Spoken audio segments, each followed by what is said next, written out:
ರಾಜ್ಯ ಕಾಂಗ್ರೆಸ್ ಸರ್ಕಾರವನ್ನ ಕೇಂದ್ರ ತನಿಖಾ ಸಂಸ್ಥೆಗಳು ಟಾರ್ಗೆಟ್ ಮಾಡಿದೆಯಂತೆ. ಎಲ್ಲರೂ ಹುಷಾರಾಗಿರಿ, ಒಗ್ಗಟ್ಟಾಗಿರಿ ಅಂತ ಮಲ್ಲಿಕಾರ್ಜುನ ಖರ್ಗೆ ಎಚ್ಚರಿಕೆಯನ್ನ ಕೊಟ್ಟಿದ್ದಾರೆ. ಅದು ಕಲಬುರಗಿಯಲ್ಲಿ ನಡೆದಂತಹ ಸಾರ್ವಜನಿಕ ಸಮಾವೇಶದಲ್ಲೇ. ಖರ್ಗೆ ಎಚ್ಚರಿಕೆ ಕೊಟ್ಟ ಬೆನ್ನಲ್ಲೇ ಬಿಜೆಪಿ ನಾಯಕರು ಡಿಸೆಂಬರ್ಗೆ ಈ ಸರ್ಕಾರ ಪತನ ಆಗುತ್ತೆ ಅಂತ ಭವಿಷ್ಯ ಹೇಳಿದರು.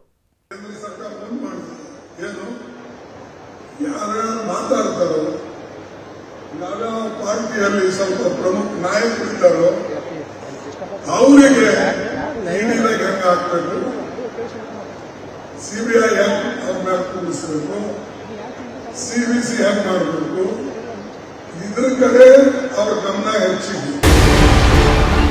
ಬಿಜೆಪಿ ನಾಯಕರ ಬಗ್ಗೆ, ಮೋದಿ ಸರ್ಕಾರದ ಬಗ್ಗೆ ಯಾರೇ ಮಾತಾಡುವರ ಮೇಲೆ ಇಡಿ, ಸಿಬಿಐ, ಐಟಿ ಬಿಡ್ತಾರೆ. ಇದು ಕಾಂಗ್ರೆಸ್ ರಾಷ್ಟ್ರೀಯ ಅಧ್ಯಕ್ಷ ಮಲ್ಲಿಕಾರ್ಜುನ ಖರ್ಗೆ ಅವರು ಕೊಟ್ಟ ಹೇಳಿಕೆ. ಕಲಬುರಗಿಯಲ್ಲಿ ನಡೆದ ಐತಿಹಾಸಿಕ ಉದ್ಯೋಗ ಮೇಳ ಕಾರ್ಯಕ್ರಮದಲ್ಲಿ ಖರ್ಗೆ ಭಾಷಣ ಮಾಡ್ತಿದ್ರು. ಭಾಷಣದ ಮಧ್ಯೆ ಕಾಂಗ್ರೆಸ್ ಆಡಳಿತ ಆಗಿರುವ ರಾಜ್ಯಗಳನ್ನ ಮೋದಿ ಸರ್ಕಾರ ಟಾರ್ಗೆಟ್ ಮಾಡಿದೆ.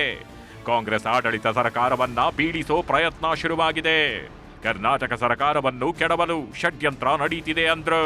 ಕಾಂಗ್ರೆಸ್ ನಾಯಕರು ಅಧಿಕಾರದಲ್ಲಿದ್ದೀರಾ, ಮೊದಲು ನಿಮ್ಮಲ್ಲಿರೋ ಭಿನ್ನಾಭಿಪ್ರಾಯಗಳನ್ನ ಬದಿಗಿಟ್ಟು ಒಗ್ಗಟ್ಟಾಗಿರಿ. ಶೀಘ್ರದಲ್ಲಿಯೇ ಆದಾಯ ತೆರಿಗೆ ಅಧಿಕಾರಿಗಳು, ಜಾರಿ ನಿರ್ದೇಶನಾಲಯದವರು ದಾಳಿ ಮಾಡ್ತಾರೆ, ಹುಷಾರಾಗಿರಿ ಅಂತಾನು ಸಿಎಂ ಡಿಸಿಎಂ ಇಬ್ಬರನ್ನು ವೇದಿಕೆಯಲ್ಲೇ ಎಚ್ಚರಿಸಿದ್ರು.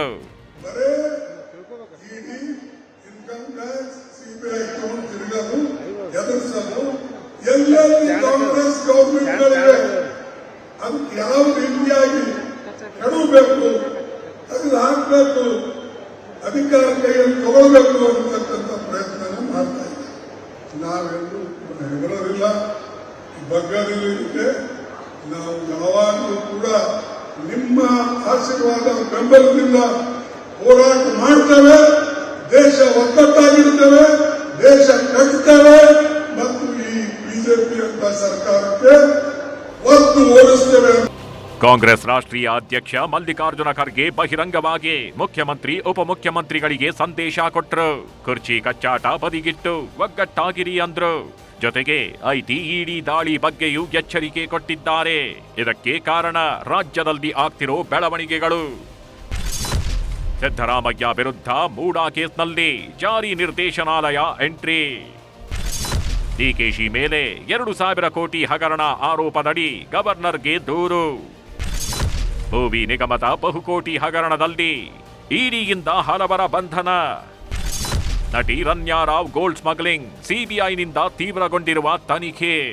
ಸಿದ್ದರಾಮಯ್ಯ ವಿರುದ್ಧ ಮೂಡಾ ಕೇಸ್ನಲ್ಲಿ ಜಾರಿ ನಿರ್ದೇಶನಾಲಯ ಎಂಟ್ರಿ ಆಗಿ ತನಿಖೆ ನಡೆಸುತ್ತಿದ್ದು ಸದ್ಯಕ್ಕೆ ಕೋರ್ಟ್ ತಡೆ ಕೊಟ್ಟಿದೆ.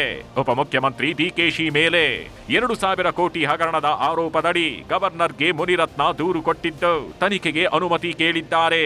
ಭೂವಿ ನಿಗಮದ ಬಹುಕೋಟಿ ಹಗರಣದಲ್ಲಿ ಇಡಿ ಅಧಿಕಾರಿಗಳು ದೊಡ್ಡ ಅಧಿಕಾರಿಗಳನ್ನೇ ಬಂಧಿಸಿ ವಿಚಾರಣೆ ತೀವ್ರಗೊಳಿಸಿದ್ದಾರೆ.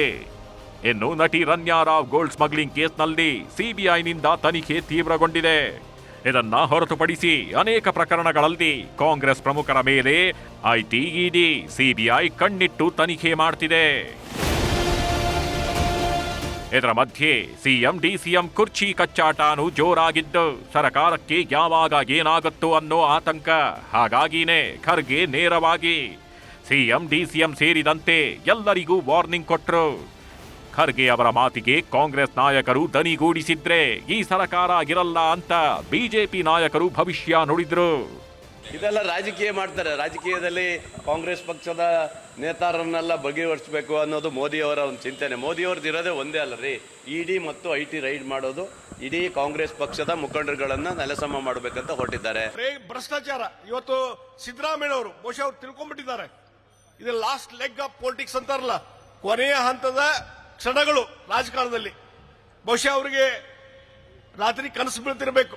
ಏನಂದ್ರೆ ಇನ್ನು ನನ್ನ ಅಧಿಕಾರ ಇನ್ನು 2 ತಿಂಗಳು 3 ತಿಂಗಳು, ನವೆಂಬರು ಡಿಸೆಂಬರು, ಡಿ ಕೆ ಶಿವಕುಮಾರ್ ಒಬ್ಬ ಕಾಯ್ಕೊಂಡು ನಿಂತಿದ್ದಾನ. ಅವರು ಇನ್ ಫೈಟಿಂಗ್ ನಡೀತಾ ಇದೆ. ಸಿದ್ದರಾಮಯ್ಯನವರೇ ಬಹುಶಃ ಕಾಂಗ್ರೆಸ್ಸಿನ ಕೊನೆಯ ಮುಖ್ಯಮಂತ್ರಿ ಆಗ್ತದೆ. ರಾಜ್ಯದಲ್ಲಿ ಮುಖ್ಯಮಂತ್ರಿ ಕುರ್ಚಿ ಕಚ್ಚಾಟ ಇವತ್ತು ನೆನ್ನೆಯದಲ್ಲ. ಸಿದ್ದರಾಮಯ್ಯ ಸರ್ಕಾರ ಅಧಿಕಾರಕ್ಕೆ ಬಂದ 3-4 ತಿಂಗಳಲ್ಲೇ ಶುರುವಾಯಿತು, ಈಗಲೂ ನಡೀತಿದೆ. ಇದರ ಮಧ್ಯೆ ಹಗರಣಗಳು ಸದ್ದು ಮಾಡ್ತಿದ್ದು ಕೇಂದ್ರ ತನಿಖಾ ಸಂಸ್ಥೆಗಳು ಅಖಾಡಕ್ಕೆ ಇಳಿದಿರೋದು ರಾಷ್ಟ್ರೀಯ ಕಾಂಗ್ರೆಸ್ ನಾಯಕರ ನಿದ್ದೆಗೆಡಿಸಿದೆ ಅನ್ನೋದಕ್ಕೆ ಖರ್ಗೆ ಅವರು ಕೊಟ್ಟ ಹೇಳಿಕೆನೇ ಸಾಕ್ಷಿ. Bureau report, news 18.